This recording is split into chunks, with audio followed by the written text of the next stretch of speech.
người ơi xin đừng ấn lệ như ngày em bước đi. Giờ ôm than van cũng ích gì, người bận tâm chi. Giờ này phương xa đó nhung gấm quanh mình, người có nhớ không nghĩa tình. Khó khăn còn thương nhau mãi đâu, sao giờ u sầu. Chỉ mong em sẽ chọn đúng người, thật lòng thương lấy em. Bởi em đâu anh cũng rất buồn, vì mình từng yêu thương. Và xin em hãy nhớ lấy tháng năm này, mình đã có nhau như vậy.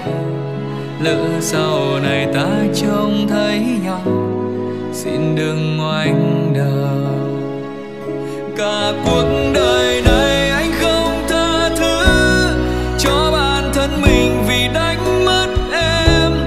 Một người đàn ông nhưng đang than khóc như một đứa trẻ. Buồn phiền nào hơn khi anh trông thấy thế giới của mình sánh bước bên ai. Vì sao người lại đang tâm nỡ sẽ tim anh làm hại.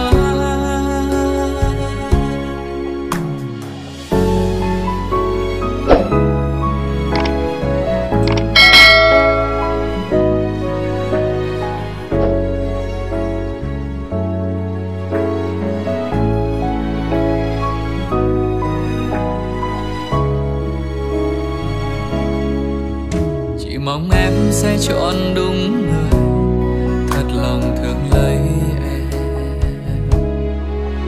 Bởi em đau anh cũng rất buồn, vì mình từng yêu thương.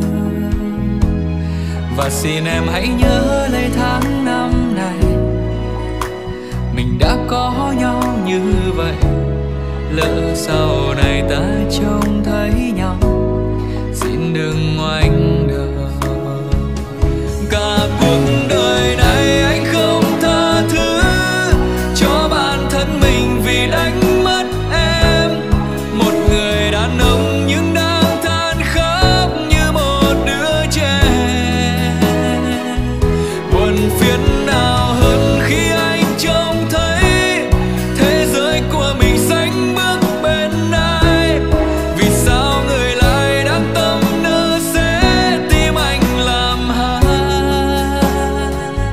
Cả cuộc đời này anh không tha thứ cho bản thân mình vì đánh mất em. Một người đàn ông nhưng đang than khóc như một đứa trẻ. Muộn phiền nào